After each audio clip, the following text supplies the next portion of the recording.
In the 70s, you literally could light up a cigarette on an airplane. That's crazy. That's crazy. It shows how much people evolved. Like, they just thought that was normal. Legit. Like, they just thought that was like, yeah. Newborn babies in a contained space with tobacco. Ridiculous. And bring it back. Insane. I would never fly an airline. Bro, I think cigarettes are about to be illegal in some places. Literally. They're like, although I heard they're coming back. It's making It's cyclical. Yeah, I heard. Hot girls smoke again. Yeah, cigarettes are coming back now. Everything is cyclical. Yeah. Flare pants. Bro, I can't believe it, bro. Imagine lighting up a cigarette on an airplane. I wonder what that was like. I don't even smoke, but if I ever get on a PJ, I'm lighting up a cig. Nah, I'm definitely doing weed. Sure. Yeah. We're smoking a fat blunt. When you and I are on the PJ, we're gonna get elevated. Right. Yeah, for sure. Ian too. We're slipping gummies. I'd call the FAA if you guys started smoking.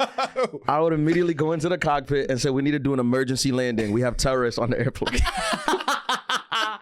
Bro, this is why your invite's 50 cents. If I get on a PJ, 8 p.m.'s immediately in my group. I understand why I don't get invited places. Right. This is the Adulthood podcast. I'm me and Lara. This is DJ 8 p.m. We got Carmen, the producer, Carmelita, and Killer Cam pushing buttons. What do those buttons do? You're always pressing stuff. Just volume. All right. That's it. All right. Killer How you been? Cam. We haven't recorded in a couple. We have a lot to get into. It's been a long time. It's gonna carry over into the next episode because we have a lot to get into. We're doing a twofer? I think this is gonna be one of those episodes that people connect to because I have a lot. I have a lot to disclose. Okay. But you go. You how you been? I've been good, man. I've been dealing with the ups and downs of being an entrepreneur, aka unemployed and trying to get new employment. Yeah. I am networked out. I'm conferenced out. I'm burnt out. I'm at the point where I'm just gonna start telling the truth. I don't like literally like you keep saying the same thing over and over again to recruiters and then people who are trying to hire or people who are lying like they're trying to hire. And I think I've been hanging out with you. I'm getting some Virgo traits because it's just like I can't like fake the funk anymore. Yeah. You know? But I think there's some good stuff coming because there's about to be a race war. And anytime that there's a race war, a lot of the Fortune 500 companies, they start hiring minorities. New program. So I think your phone is about to blow up. Oh, okay, yeah. okay. As long as you see like people protesting, like they're coming, they're calling. Protest DEI. Yeah. Okay. Anytime is that That's like the flow. The powers that be, they're like, we gotta hire some minorities or it looks bad. I think the pendulum's gonna swing back your way quicker than we think. That's what I'm saying. I appreciate y'all for that. That's what I'm saying. That's why during the election season, when I had like when I saw like these white guys who were talking about, oh, when Trump comes back, it's gonna be better for us. I was always so confused because I was like, the worst time for white men was when he was president. Literally. Like that's when everybody, like the pendulum swung completely against white men. Has it even swung back yet? I mean, it did, during Biden, it was fine, but I think they just forgot. They just forget. Like they just have amnesia. I'm like, every white guy was canceled. Literally. Every white guy. You could not hire a white guy. I'm like, do y'all forget this? It was bad for y'all. It was bad. You bring up such a poignant point. Every time I'm like, what about that time? Do y'all not forget that You time? forgot that. Clearly everybody did because we elected him again. I know. Carmelita. People just forget. I'm like, the Me Too movement. Remember like when he did the Muslim ban, anyone who was Muslim had started getting like more work and more things. When the president is doing crazy stuff, the way the country fights back is by giving opportunities to the people he's offending. I was praying he said something about Dominicans. He never did. I think career never took off. I think you just enlightened the enlightened. When the president is doing crazy stuff, white guys suffer. That's when the president's white, yeah. For sure. Bro, it's so clear. I just don't know how nobody was talking about this. Like, I kept saying it during the election. I'm like, you guys keep talking about like freedom of speech. The only time freedom of speech was ever challenged was during those years. Bro, we need to get you on like CNN. You're like a political pundit. Nah, like the way you been on camera and kicked off. You get kicked off. Yeah. Damn, we gotta get you on. What's his name? Pierce? Yeah, Piers Morgan. Yeah, I've met you Piers just Morgan. broke it down. Yeah, you have? Yeah. How is he cool? No. No. Huh. He's at the bottom of my celebrity I want to meet with. He's For real? British. I don't. I mean, I like Top Boy. Yeah, but that's different. The British are not. They're different. They moved. They're very sarcastic and direct and I So like you would British thrive humor. over there. Condescending. And Yeah, I like me too. British men, You but would I thrive over don't there. like him. Oh, okay. Yeah, I just think I'm like he would be like meeting like a wet paper bag. Like I'm like, okay, you're not funny. You kind of sound like a clown. Do you You're think not it's all hot. like a facade though, like wrestling? Like when he's off camera, he's like, "Hey, can you light me up some purple haze and let's." I think those It's not. stories get No, out. Yeah, Well, is what a facade? like his whole persona, how he is. No, I think he is who he is, but I know for a fact the character he portrays on television is not like some of his opinions are not. Some of his opinions on television are not what his actual opinions are. Okay, so he's being a provocateur. Is Yeah, that he's the term? doing is a lot of clickbaity stuff. Okay. I know a lot of people who've been on the show and they're like, we have conversations and on our conversations it's nothing like this. I feel like we're cool as blank this out as F. Like if you see us outside of the podcast, they'd be like, "Oh, hey, you guys are cool." Well, And that's he's not my like that. thing. If it is like if he's picking a personality, why would you pick being a square? Because that's for views. The views. it's Views for- count. Views count.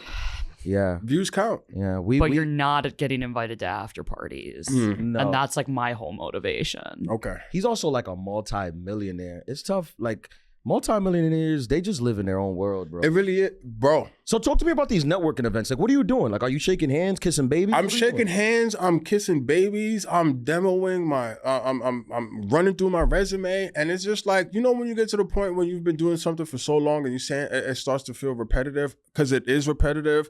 But Life. I'm also But I'm cutting through the fifth wall, as we like to say, in the sense of I talk to the recruiters as people, and you can see it on their face. I'm not stupid. Like my transferable skills from DJing into the corporate world is like reading the room. And you look at the recruiters and they're like, "Hey, I don't feel like talking to anybody else. My company sent me here to actually pretend to act like we're hiring people, but we're not Yes. hiring anybody. Yes. I'm about to get laid off, but I had to come here for my severance package." You know what I'm Yes. saying? Right. Yes. So it's just like, okay, can we cut through this? Are y'all hiring or not? I Are know you not? Cool. I'll keep it pushing. I know exactly what you're talking about. I deal with this a lot. I'll do these things where like I'll get auditions, Yeah. and then the casting or the production would act like You got they want to audition me, like they love me, and then the role will go to Ludacris. Of course. And I'm like, I don't think I was in the running with Ludacris. But I did don't you see think Fast X? I don't think I was a computer. No, I stopped watching Fast and Furious after what's his name died. Paul Walker. Walker. Yeah, after Paul Walker died. Rest in peace. Yeah, I Rest couldn't in do it after that. Also, Yeah. I mean, it used to be a race car movie. Now they got cars In jumping space. out of airplanes. Yeah. They go to space, They went to right? Space. Yeah. He was They had cars in space, Hold bro. on. The Rock basically stopped the submarine with his own hands. He did? Yeah. I was just like, what kind of workout are you doing in the gym for you to be able to like stop a submarine or a bomb or something in the ice? That was like X7 or 9 and one of the things. I was just like, okay, this is when I'm done. What was the plot that took cars to space? Somebody's kid. I don't know. Somebody's kid got Somebody's lost. kid got kidnapped or something and they was in space. These movies are Incredible. I was watching on YouTube. I don't know if you know this, but you could go on YouTube and just watch trailers of movies coming out. Yeah. Like if you're in the movie theater, you can just put like upcoming trailers and it'll just be like how before you watch a movie they'll Coming put, attractions. Yeah, the coming attractions. So I was just watching I was like, oh, let me see what's coming out. I watched it was like a 15 minutes. It was 6 movies. Every single movie was a remake or a part 2. Yeah. There's like no original ideas.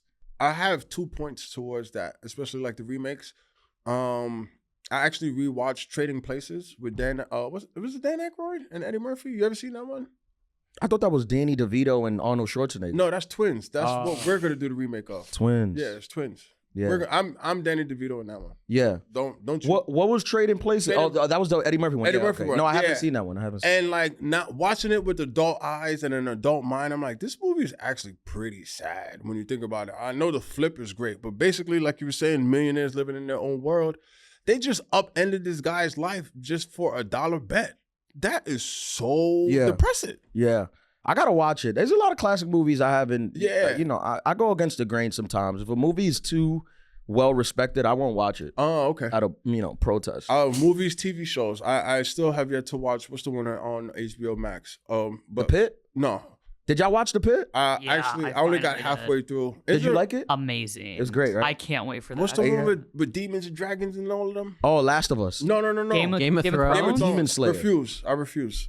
No, I've never seen Game of Thrones I either. refuse. I You? refuse. I know winter's always coming and all of that stuff. I but tried, and I like loved like the Harry Potter books back in the day. I was like, I'm down for some fantasy. Yeah. I think I was behind the curve. That's one of those shows I think where it was funner to watch with people. Like I don't want to be doing this alone and talking to people about my viewing experience of that show and have nobody be there with me. Now that you mentioned that, I don't think I've ever watched the show, because I remember they used to have Game of Thrones parties, like if it was like a Super Bowl, like it was a game. I don't think I've ever watched a TV show with anyone. Is this like with a group. Oh, it's the best. Is this our new content?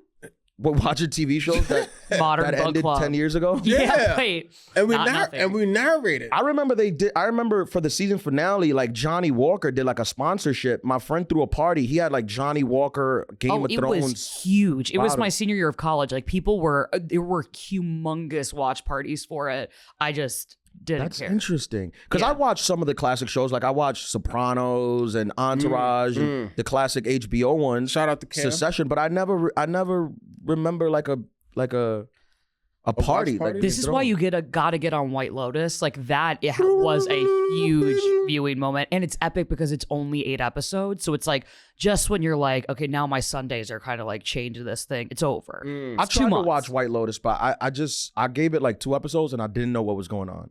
It's slow until it's not. Like every season, it's like by the 3rd episode, you're like, all right, there's a lot of hot people. It's hot outside. Yeah. Something who's dying, Right, and right. then it picks up like Yeah. episode 3 or 4 typically. Okay, maybe I'll give it another shot. You know what else is on HBO Max? Oh, they're actually going back to HBO Max in July, I think. And thank God nobody caught on to just calling Yeah. it Max. Romantic comedy. My special. Thank you. Thank you. Always plug The it. plug god. You heard? No, yeah, maybe I'll check out White Lotus. I seen the new Final Destination. Have you guys watched that? It's out? You Yeah. went to the theaters? Yeah, no, I watched it, but it's pretty. It's okay. It's all right? It's okay. It's the I know. same? Are you a Final Destination fan? No, I don't even know what that is. What? Really? No. What? I would bet I could trump you on name a movie and I haven't seen it. I don't know why. You're not a Final movie person? Destination though? Don't know it. That's You should- more can our you watch- generation. Wait, can you watch Final Destination 1, please? Yeah, is this my homework? Yes. Please, no, Yes. please. Can you watch it? Hold It's a on. great movie. Hold Okay, on. fine, I'll watch It's it. a great movie. Can we just do this? Can we get some mics and we watch it here? No, I'm busy, but Live stream on Twitch. I'm busy. I can't do that. But if you watch it, can you please watch it, Carver? I'm Yeah. gonna text you and remind you. Okay, Watch fine. I think it's on HBO. It's like Yeah. All They right, have I'm all writing it 15 of down. them. I'll watch it. Yeah. Final Destination 1. one. Yeah. And, watch who's in with, it? Maybe watch it with somebody. Watch it with people. See, here's my problem is I don't like getting asked on movie dates also because I get a ton of anxiety about how much I'm supposed to be talking to my potential partner. Like, Zero. I don't like, no, I know, but I'm saying like, I'm fine if we're watching a movie at somebody's apartment. In a theater, I'm stressed out.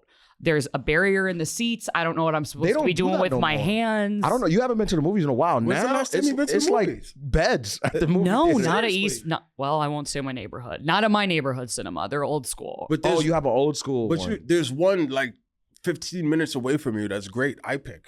I know. I honestly had a ton of anxiety after the Batman shootings, and I didn't go into a theater for really? like literally over a decade. That's Aurora, right? That What? makes sense. Aurora. Yeah, and I just weirdly like I would be in a movie theater and be like Yeah. looking back the whole time. So I stayed out for like over a decade. Oh, Obviously, when I was in love with some dude, this kind of broke the spell. 'Cause I was like, yeah, totally.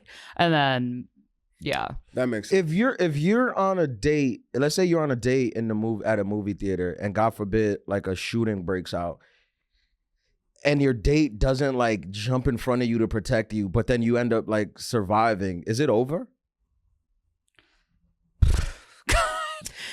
my question is, All I right, don't. What if he runs out, and you left behind, behind. but you both survive? And then Well, after, what he's date like, is it? That was going to be my point. We don't know each other that well. He could have an important job. If we've been dating for at least 3 months, yeah, it's over. It's over? After 3 months, What after a about couple for- dates, what about for I'm 2 out of years? here. You've been dating for 2 years. We're breaking up, I think. What if it's your fiance? And he leaves you? He runs out. Whoa.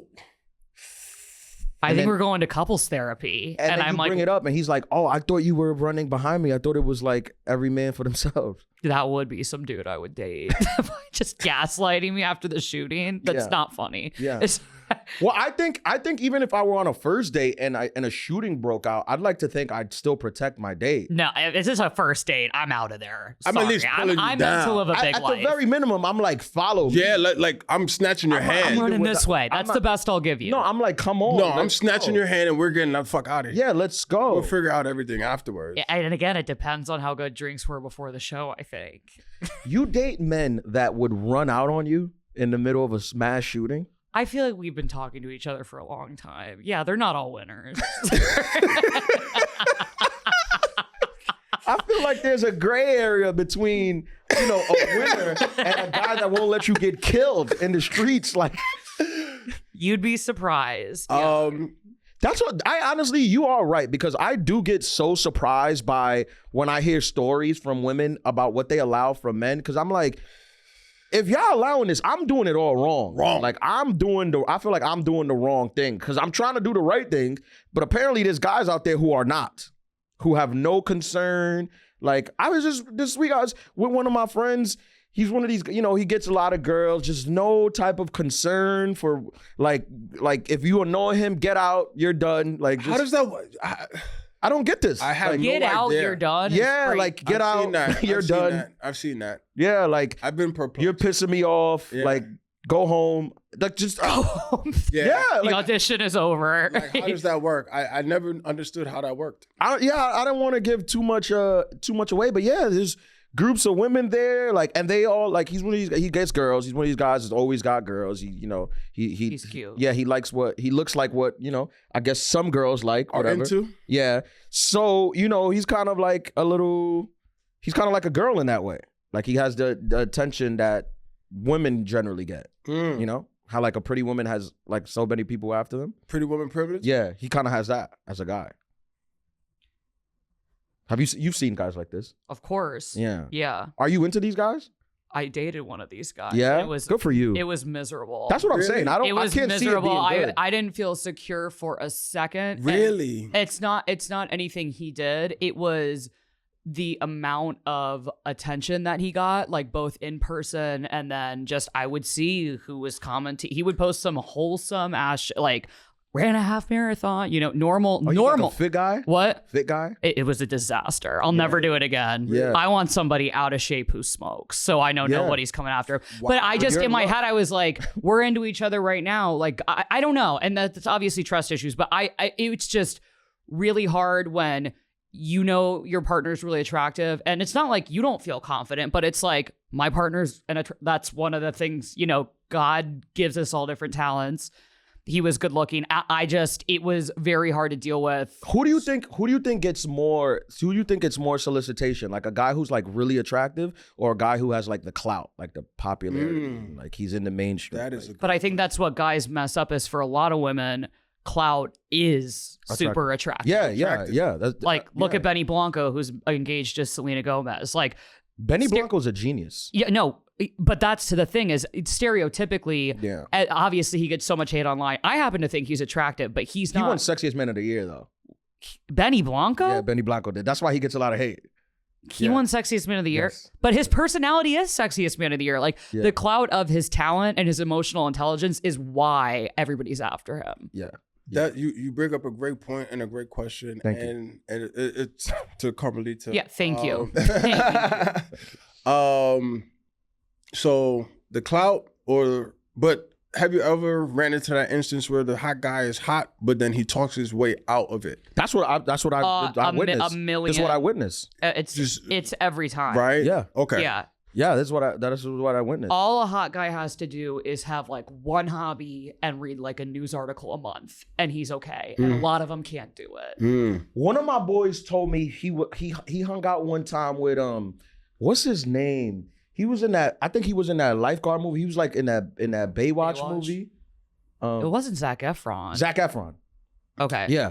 Yeah. He said he hung out with Zac Efron one time. Like they went to a bar or whatever. Just randomly ended up at a bar with Zac Efron, and he was like, he had never seen this amount of like women Just throwing it at a person. But also Zac Efron's got like permanently, he stands alone as like High School Musical heartthrob. Like, Yeah, he got a lot of surgery now.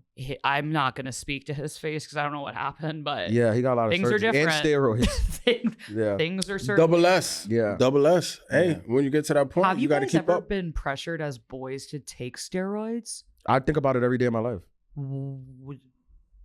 Doesn't it impact your reproductive health? Yeah.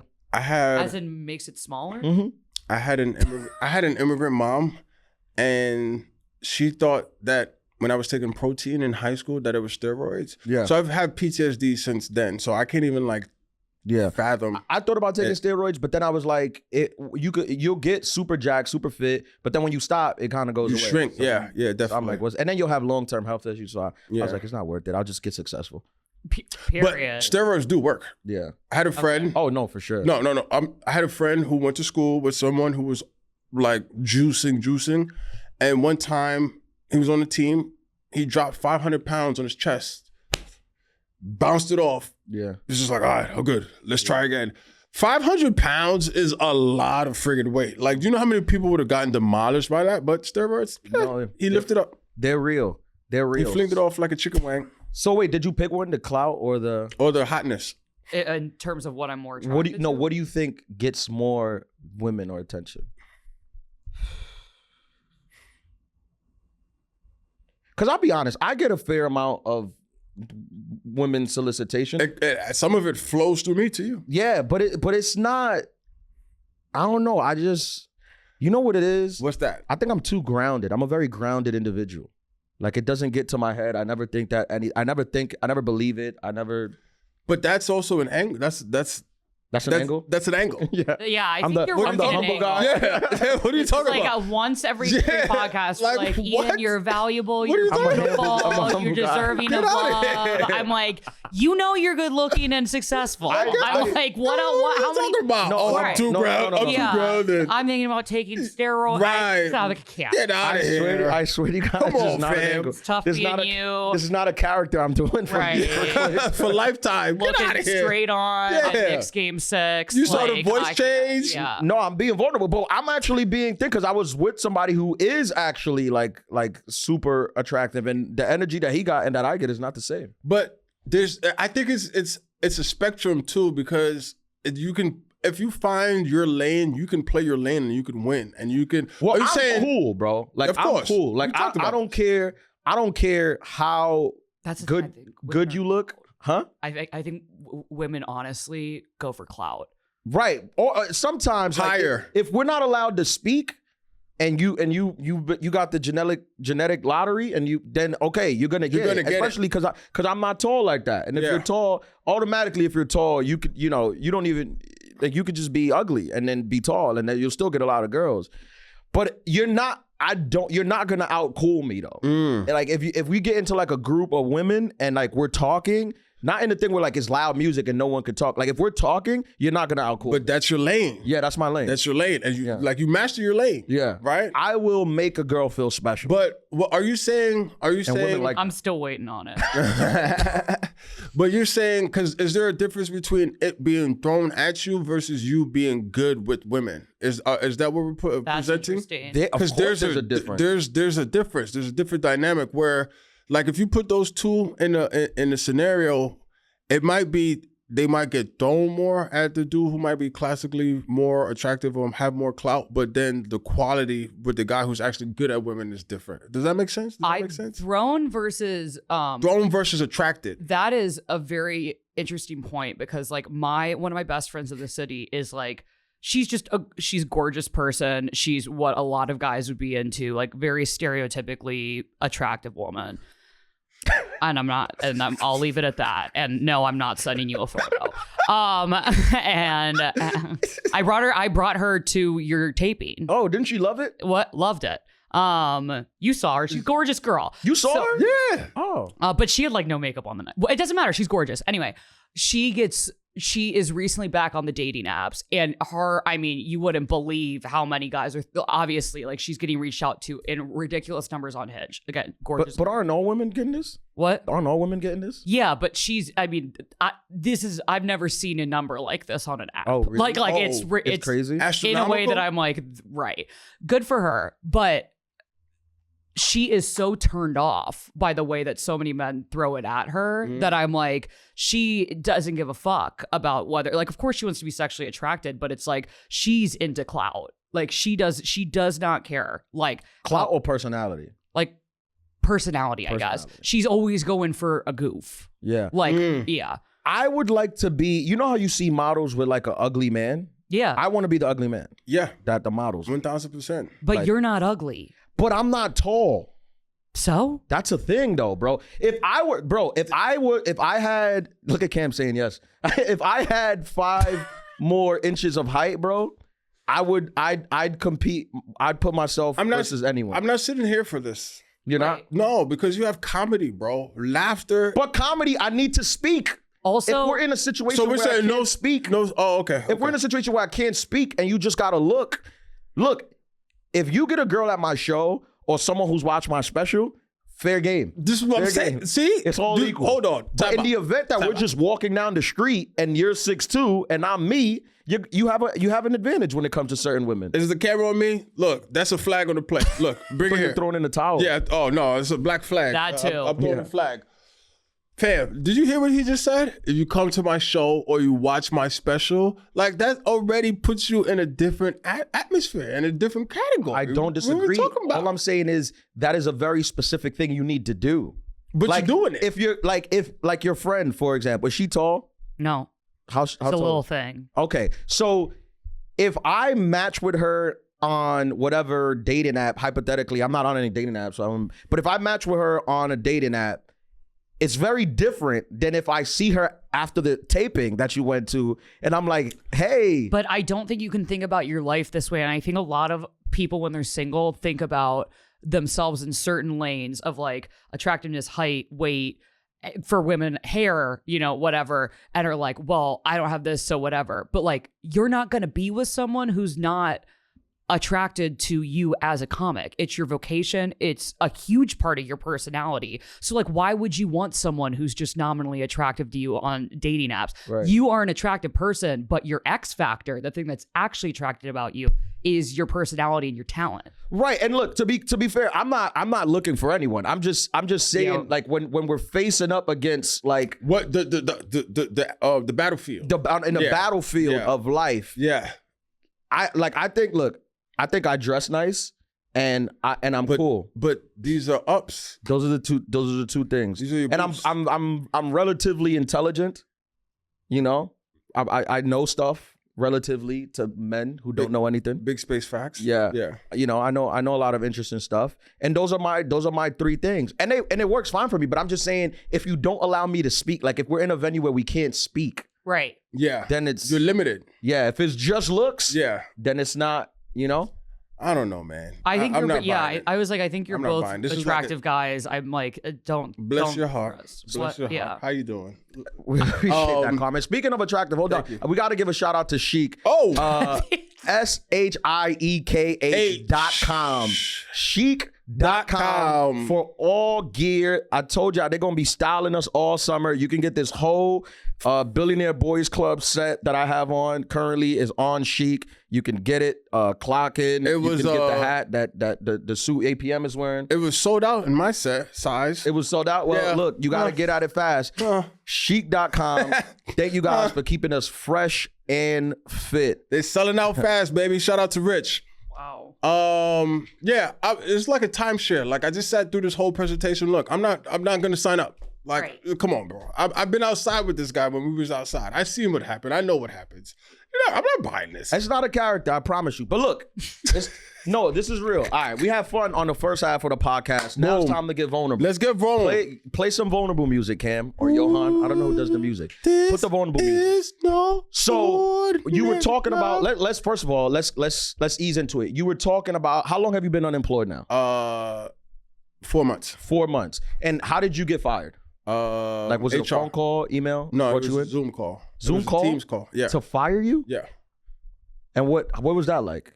It was the first time it's ever happened. It was just like, hey, we're going in a different direction, blah, blah, blah, blah, blah. Here's your severance. And send us all our stuff back. That's interesting you say that. When they say we're going in a different direction, like what's the direction? So usually what happens when a company gets acquired, right? So my company they merged? Yeah. Oh. And there's they call them inefficiencies, but you have multiple people doing the same thing. And it's just like, hey, and then but if the bigger company is just like driving the direction of where the company is going, then it's just like, hey, we're gonna go with our people because our people know the system. They already know how things work. We're not really trying to like waste resources on trying to integrate everyone. Okay. Yeah. And this was your first time being fired? Being laid off, yeah. Yeah? Yeah. And how many people were on this call? Me, my manager, and then HR, so 3. You damn. And you didn't know that was coming at all when they called the meeting? No. Blindsided completely. Damn. How'd you feel after? I was hot, but then it was also like, all right, time to figure it out. Like, yeah, maybe I took a long walk. Shout out to Jill Scott. I took like a 5-mile walk. Yeah, for real, because I had to clear my mind. No, yeah.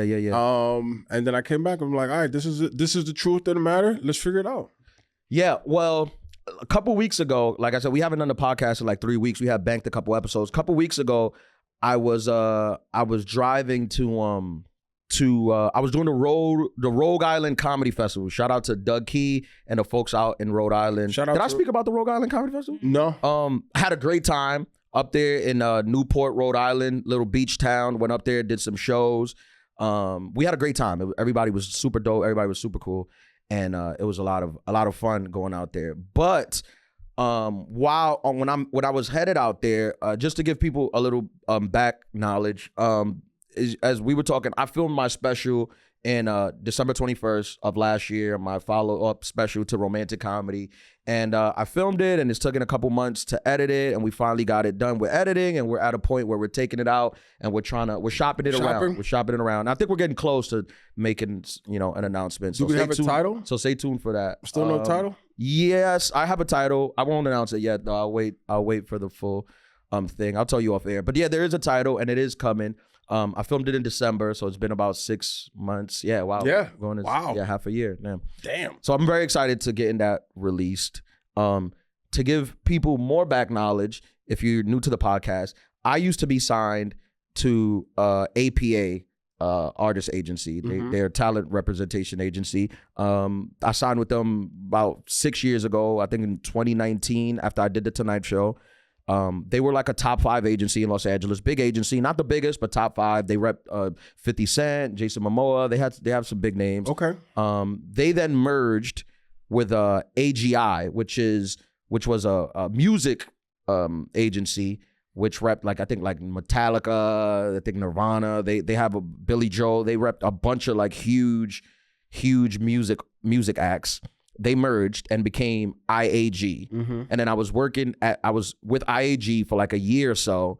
And then the same thing happened to my agent that happened to you. Off the merger, they fired my agent, which was Katie. They fired her, which she was the person who signed me. She was the one who I worked the closest with, and I loved working with her. And when they fired her, it caused me to, consider like, okay, maybe I need to see what's out there. I had no intentions of leaving the agency, but I was like, they fired my head person. Now is the time. I had just done, I was coming off, I think, my 3rd Tonight Show appearance, and, being named one of Variety magazine's comedians to watch. So I had a lot of momentum at the time. So I was like, let me see what my options are. So I was like, I'm going to take a couple meetings. So my manager, put it out there that I was looking to take meetings, not to leave, just to hear other people out. So CAA was one of the first agencies that bit. CAA is the biggest agency in entertainment. Yeah. They're not the biggest in stand-up comedy. There's bigger ones that have bigger acts, but they're the biggest in entertainment. When it comes to sports, modeling, acting, everything, they have the hugest roster. Yeah, roster and bandwidth, really. And I met with one of the guys from CAA. I won't say his name. We went and we had dinner. We went to a place that had dinner, me, him, and my manager, and we spoke about what my career, what my aspirations were with my career, what I wanted to do, and I was 100% clear about everything that I was gonna do. I was like, here's the things that I've done, here's what I am, here's what I currently bring to the table, here's what I see me bringing to the table in the future. I didn't pretend that I was something that I was not. Yeah. And he was like, I totally understand. We're interested in working with you. We think we can help you. We think we can elevate you. I said, okay, just let me have a meeting with my old agency and see what they present to me. So they called a meeting. We had a meeting, big team. The whole team came. We had a meeting with my old agents and who would be my new point agent. And I was back in that agency. I was used to working. I had 5 girls working for me, which are working with me, which I loved working with them. The new guy was gonna be a guy, So when I was like, yeah, I'll meet him. When I met him, we didn't really vibe. Like the vibe was not. It just didn't feel right. For me. It didn't feel right for me. Yeah. So I made the tough decision. I told my manager. I said, if CAA really wants me, I'm gonna go to CAA. I'm gonna go be with the #1 talent agency in the world, which is gonna bring me, bigger opportunities, which it did. I auditioned for like big movies and big TV shows and all that stuff. And in the time that I was with CAA, that I've been with CAA, I did the Tonight Show again. Yep. I filmed a special, which I financed and produced and executive produced myself. Yep. I did a Don't Tell comedy set. I've been doing all the things that are in my control. Yeah. Of as far as like my comedy career goes. I can't control the algorithm, right? Yeah, I can just post. I can't control going viral. I can't control like that part. I can't.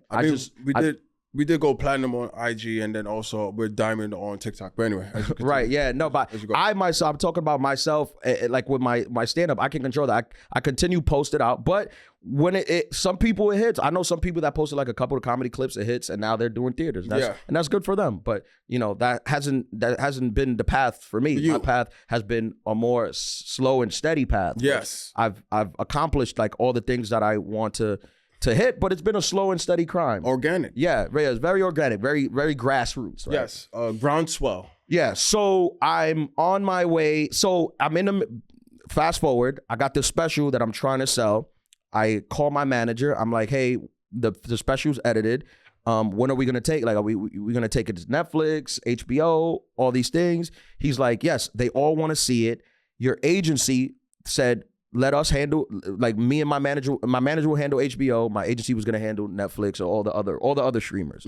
I said, no problem. He said, I have a call with them on Monday so we can decide what the game plan is. I said, okay, cool. Monday goes by, I don't hear nothing from my manager. Tuesday go by, I don't hear nothing from my manager. Wednesday goes by, I hit him up. He hits me up. He's like, hey, are you still in the city? I was doing a podcast. He's like, are you still in the city? I said, no, I already drove back home. And he was like, okay, well, I wanted to talk to you about like the special and stuff. And I was like, well, just tell me, whatever, just tell me whatever it is. You don't need to walk on eggshells, mommy, whatever it is, let's do it. What's the plan? And he was like, I'd rather talk to you in person. I said, well, I'm going on the road to Rhode Island. So call me later and let me know, because I'm not going to see you for the next, 5 days. Yeah. He's like, all right, I'll try to call you later. Whatever, things got busy, whatever, he couldn't call me. I'm on my way to Rhode Island. I'm making the drive. It's about a 5-hour drive. 5 hours. I hit him up. Great seafood. Yeah, I hit him up. Yo, what's the deal with the special? Like, what are we doing? Did you speak to CAA? He goes, yes, I spoke to them yesterday, is actually what I wanted to speak to you about. And I was like, all right, cool. Well, what they say? And he was like, they decided that they're going to drop you. I said, what? You're going to drop me? And he was like, yeah, they decided that they basically, for the people who don't know, drop you is basically when you get to a talent agency, the talent agency technically works for you. So it's not like they're firing you. Yeah. But they're basically saying like, we no longer want to work with you. Yeah.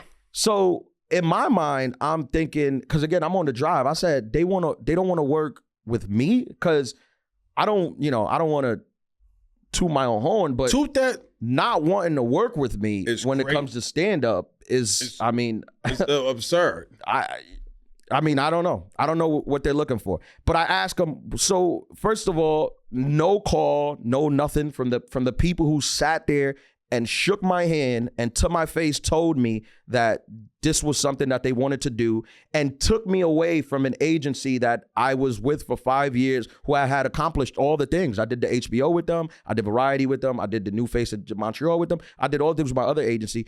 Took me away from them and then didn't have like the courtesy to call me you or tell me to my face as if I'm going to like be irrational or lose my mind. Instead, they went through my manager and weren't even clear about what it was. Cause if you don't want to work with me, that's fine. I don't want to work with you either. I'm paying you. You're not paying me. Like I have no desire to work with somebody who doesn't believe in what I'm doing and in the vision. But I asked, but what is the problem? Because originally, I'm not gonna lie to you, I thought that I was being canceled. Like that was the first thought that got into my head. And like society and life? Yeah, I was like, did something come out? Like I don't have a guilty conscience. I've done nothing. You have a sex tape? I was like, that would help me at this point. Damn, all right. I don't have a there's nothing, where I'm like, but that's what comes to your head. Cause I'm like, who wouldn't, I just don't understand why you wouldn't want to like, and I'm making the money. I'm on the road every week. I'm not a huge ticket seller. I never pretended to be. But you're doing the thing. I've told them from the beginning, but I'm building the blocks. I'm building the blocks.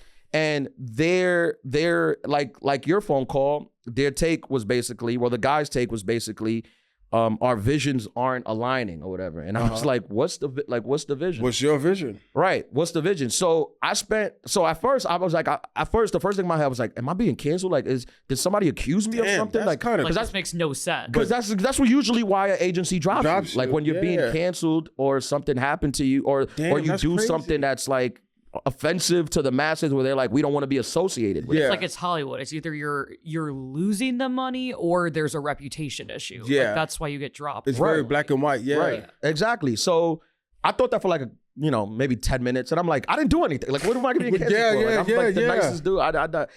I've never done anything to anybody. So once that goes on my mind, but I spent that whole weekend in Rhode Island? In Rhode Island, yeah. I was going through all the, I guess, the emotions of like when you're like somebody like not wanting to work with you, where you're like, what? Like, am I not good enough to work? Like, am I not good enough to be at CAA? Am I not good enough to be at like a major agency for whatever reason? And you have those self-doubts, but then I do the shows, and then the shows are great, which this is what I honestly love about stand-up comedy. I don't know how other artists do it, because when if you're an artist, you're just full of self-doubt.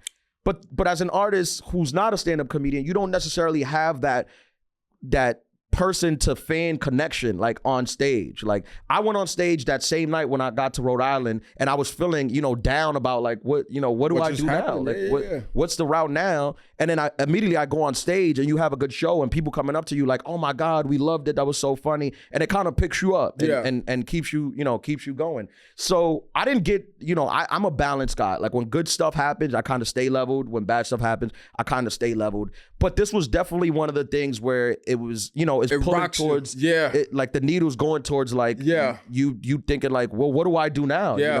My agency is the one who books me on the road. They book me. That's how I make my money. Yeah. Right. Like touring. I don't make money off anything else. I'm not on. I just make money off stand-up comedy when I tour on stand-up comedy. That's it. So part of me is like, damn, what are we gonna do now? What do we, where do we go from here? And then the other part of my brain is telling me like, but you're the thing. You're the package. You're the product. Yeah, you have all the things. Because I'm thinking like, what did I not do for them? Because it's like they sent me on great auditions, and I always did well on the auditions. I always got great reviews on the auditions. And then on the stand-up part is I filmed you an hour special to like I paid for it. And then allowed you as an agency to sell it. To shop it around, where you would get paid off of it. Yeah. Even though you've invested $0 in it. $0. A stand-up special costs anywhere from $75,000 to $100,000. That's how much like it cost me to film. Can we blurt that out? Because we don't want family members texting or nothing like that. No. Or right. Friends. Yeah. No, they know. They know. Let's beep the number out. No, they know. I'm putting it out there so they know not to ask me. Okay. Let's beep that number out. So they know not to ask me. Damn, yeah, bro. it was close to $100,000 out of my own pocket that I paid. That was But- a big portion of everything I had ever worked for. You invested in yourself. Yeah, invested in myself, and then an agency don't want to work with you. And I was like, part of me, because we wasn't recording that week, part of me was like, I want to come in and do the podcast to talk about it like right away. But then I was like, you know what? I'm not gonna do that because a lot of the stuff I say might come from anger. Yeah. Which is not the anger of being dropped. I don't care about being dropped. I'm completely okay with you don't have to believe in my vision. You don't have to believe in me. You don't owe me that. But you do owe me as a man if you sat there and shook my hand and told me one thing and you've decided to go the other way. I think you still owe me an explanation on that. Absolutely. Right? It's not, and I'm not going to get mad about it. You can look me in my face and be like, look, we decided you're not funny. And I'll be like, okay, I understand that. That's your fair. prerogative. Yeah. It's your opinion. Not everyone is going to think I'm funny. That's fine. Yeah. Enough people do think I'm funny where this doesn't hurt me. God. And I mean, the first thing I'm thinking is I'm like, the lack of a conversation from him, it's like a breakup. That is your closure. Like Right. my takeaway from this whole story is you sitting at dinner with him and you guys not vibing. I'm such a firm believer. No, but with him, we did vibe. We did vibe. I didn't vibe with the other guy. Like I went back and had a meeting with the new guy at my old age. Oh, okay, never mind. I was like, okay.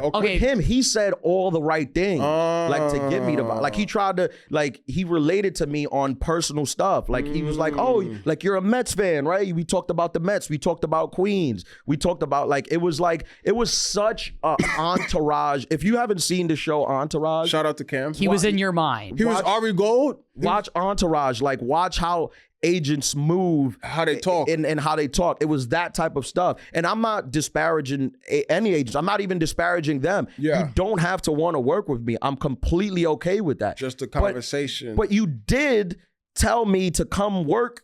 You did tell me that we were going to work together, and I changed my life to accommodate that. And then you decided that it wasn't going to work out, which is completely fine. But you should have the decency to tell me. When I left my other agents, when I was leaving my other agents, my manager sent a professional email to let everybody know. And then I personally called all my agents who I worked with. I personally called them and thanked them for the work that they did for me. And I thanked them for where they got me in my career. And I told them it was not personal. I would have preferred to stay with them. It's just the new person that was going to be the lead. I didn't feel like we meshed together, and that was going to be the lead. It's not like it was going to be an ancillary role on my team. Yeah. And they were all like, Ian, we love you. Like anytime, like whatever you need, like we're always here to help. Like you've been nothing but great, like professional and all that things. I called all four of them, and I spoke to them because I had given them my word that I was gonna work with them, right? And I bring up this whole thing just to kind of bring up the importance as adults, like you got to stand 10 toes down on the decisions you make. Like if you've given somebody your word on doing something and you decide that you no longer want to do it, that's fine. You're not tied into doing anything that you no longer want to do or that is no longer profitable for you. But you should have character as a person to look them in the eye. Like, what do you think I'm going to do? You think I'm going to fight you? You think I'm going to be offended? That's why I took my glasses off. I'm ready to fight. We got to roll up to CAA right now. And I'm like, again, like I think the lack of conversation is closure. Like, thank God you found this out now before you made him a bunch of money and he effed you over on something that was even higher financial stakes. Like the trash took it.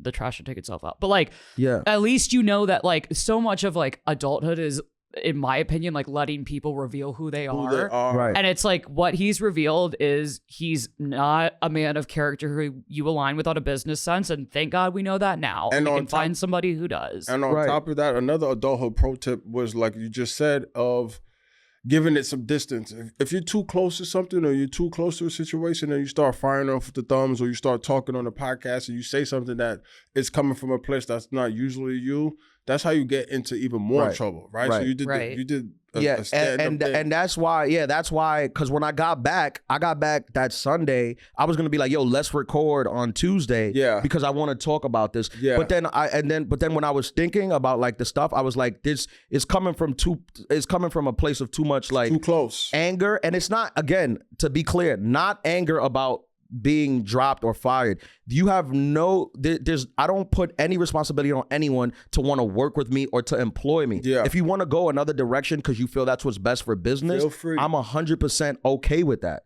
But just, you should have like, to me, your word means something. Yeah. You know, and people, when you do business, your word should mean something. You should operate on that way. Absolutely. And breakups are difficult, right? You could apply this to everything. Breakups are very difficult. I know people, you know, who want to break up. They'll send you a long text message, you know, which I'm not against a text message as breakup, because sometimes you need to type out your words so you can say them clearly. And you don't get emotional. And you don't get emotional. So I think there's a space where, like, you can send a text message if you want to break up, but then also give them a phone call or meet them face to face to be like, look, this is difficult for me too. I know it would have been difficult for them. I know it would have been difficult for them because I wouldn't have got disrespectful. I'm a very professional dude.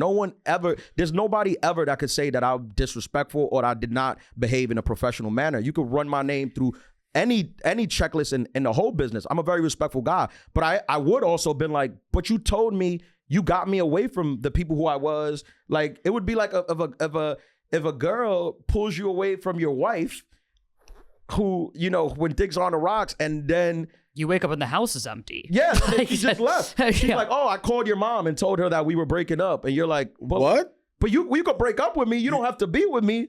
But don't call my mom. Yeah, like tell me about it. Let's talk. Like, tell me about it. But if I look back at it in hindsight, they over there, I had 3 agents, and I think two of them were cool and were really fans of mine, especially my acting agent. I think she's great, but I don't believe that I think that it's a learning thing for me, because I thought about this when I went to CAA, but I can't do business when it's just based on monetary things. Like, I can't do business that way because I'm an artist, and I know that business is a big part of being an artist. Is the only way you can continue to be an artist is if you master the business part of it. But I need you to believe in the art. Yeah. I need you to believe in the act. I need you to believe in the jokes. I need you to believe in the work. Yeah. And then we can grow together. I can't have you working with me or for me because you think that I'm going to make you $1 million tomorrow. Yeah. Because when that doesn't happen, you're going to be like, yeah, the vision isn't aligning. What vision? The vision of me making you $1 million in 6 months? Yeah, that vision isn't aligning. I never told you that was going to be the thing. Yeah. And you're going to sell me a lot better if you are obsessed with the art. Right. Yeah, exactly.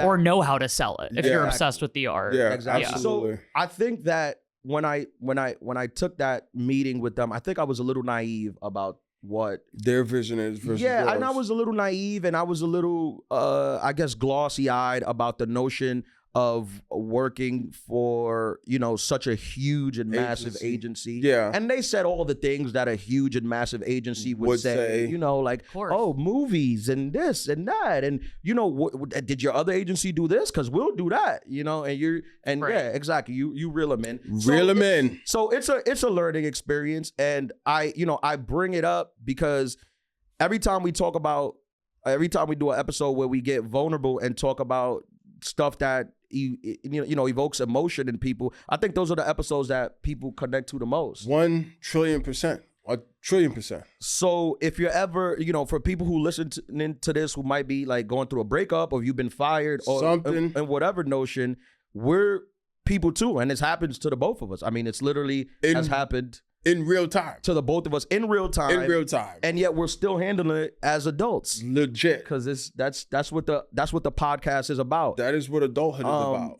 And well, I was gonna say, I also think the valuable takeaway from both of your stories, because like this podcast is cool for you both because it's kind of a diary of like what's happening. What's going on in life. Literally 5 episodes, like 5 episodes. We do the whole episode on getting flown out to Chappelle's. Yeah, and we're talking about your birthday party, and you have so much business you can't see straight. And I'm like, the reality of just having an adult career is what you guys are both going through. My takeaway from both of you is like, okay, that sucked, and I'm taking it on the chin, and I'm learning, and back to the work. Keep it pushing. Yeah.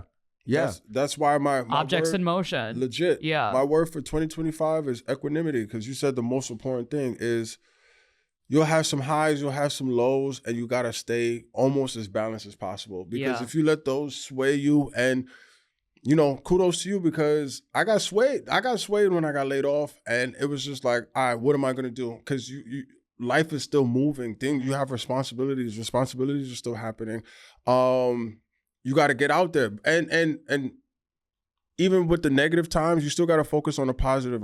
What's my takeaway from this? What's my learning lesson? My learning lesson is I'm so much better in person when I speak to people versus just working 100% remote. So it's just like, all right, I'm going to look for positions that have me coming into the office or hybrid, right? Like, it's like, where's my skill set? What can I take away? What are the positives that I can take away from this? Yeah. Yeah, no, 100%. I remember early on when I was early on in comedy, I was having a conversation with another comic who was like a little bit ahead of me in years of doing it. And he mentioned something that stuck with me for a long time. He asked me, had I had a year? He's like, have you had a year yet where your current year was worse than your last year? And I was like, no, like I've always gotten, every year has always been better. Every year has always been better. And for me, this is the first time I've been doing stand-up comedy for 14 years. Damn, that's a long time. Yeah, and I think it took me, and it's something that's inevitable. That's why he was saying it. He was like, it's something that's inevitable. It's not just a natural uphill climb. No. It's up and down. Yeah. The fact that I've been able to prolong what I think this year is to year 14 is actually kind of impressive. That's great. That for 14 years, every year was better than the last. Yeah. Financially, accolade-wise, every year I did better. Everything that you were doing, And this is the first time since 2019, since the first time since I was on TV, which was the first time was 2019, that now I'm sitting at a place where I don't have an agency. I'm a free agent. I don't have an agency. I have a special that, you know, we'll see. We're only 6 months in.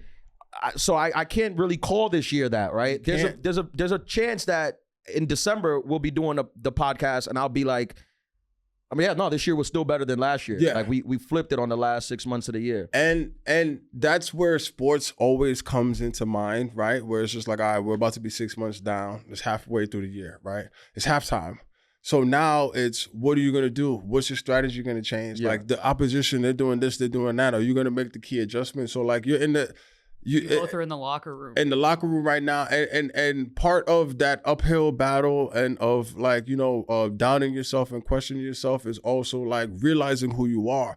Like, it's like, man, fuck this. I'm a dog. I'm gonna figure this shit out, you know? Like, and that's where I'm at. I've come to that point of coming full circle. For full transparency, I've been gigging. I was talking to Cam earlier. Like, I've been gigging. Of course, I'm DJing, but I've been doing security. I've been figuring it out because you got responsibilities. But it's like part of that figuring it out is I don't like this. I know what I have to offer. I know my skill set, and I don't like what I'm doing right now. But I also the universe is telling me I needed it, because sometimes I know for myself I get too big-headed. Like, I get on easy control, I get on autopilot, and then I forget, like, nah, you can't get comfortable. You still got to feed that dog. You got to look for new opportunities, and I feel like I'm in that place now where it's just like, all right, I got to figure it out. I got to figure it out. And that's where the genius comes from, the creativity, the like, all right. But I'm also so much looser in my DJ sets, because it's like, fuck it, I'm just here. I'm gonna have a great fucking time. Yeah, man. Look, you're allowed to fall. You're allowed to fall. Yeah. It's all about how you handle it. Keep your composure. Stay true to the game. Yeah. Like I said, what I initially wanted to do when I heard is like, I wanted to use every platform that I have to like express my frustration on just what I believe is just like not good business. What I believe is not good business. Like, you talk to me about it and we'll shake hands and we'll be like, okay, I understand completely, but I just don't think that's good business. But I didn't do that. I took my time with thoughts and I was in Rhode Island going on walks and thinking to myself, and you know, just really figuring out what the next move is. And in that, sometimes you don't need to really adjust. No. Sometimes the world adjusts around you. Mhm. You just keep doing what you're doing. Mhm. You're doing the things right. It just you just have run across some problems, but that don't mean you blow up the blueprint that you already had. Yeah. So that's basically what I did. I did nothing. I said I'm gonna continue doing what I do, continue on the road, continue writing, and then we didn't do the episode that week, the week when I came back, and then I spent like maybe 10 days, 2 weeks, just kind of thinking like, okay, so where do we go from here? What's the next move? Yeah. And then 10 days later, I get a call from my manager, and he's like, one, we have a major streamer that wants to buy the special or that's interested in the special, and two, we have the actual biggest agency for stand-up comedy who wants to sign you. Where's the bottles, son? Wait, that's the end of the Where's story? the Literally, Where's what? the bottles, B? You heard? It's not all doom and gloom. We heard? Yo, yeah, it's not all doom and gloom. Entourage, right? I'm Johnny. What's his name? Johnny. What's his name? Wait. Cam. You know what's his name? What's Vince's brother? I'm Johnny Chase. You heard? Johnny Drama. Johnny Drama. I can't believe you just flipped He took us on a whole. He took us on a whole journey, B. You I heard? took you to the whole ride. We got Prosecco in here. What's meant for you can't miss you. Sometimes in life, Sage. you gotta stay true to the game. I can't believe this reveal. Sage. Stop. Sage. We got a Sage in here. You That's heard? what this is about. The Look, the anxiety. She turned red. Volume 114. That's Ohio for you. You Thank you heard? guys for listening. Come back next week. Cincy. Woo.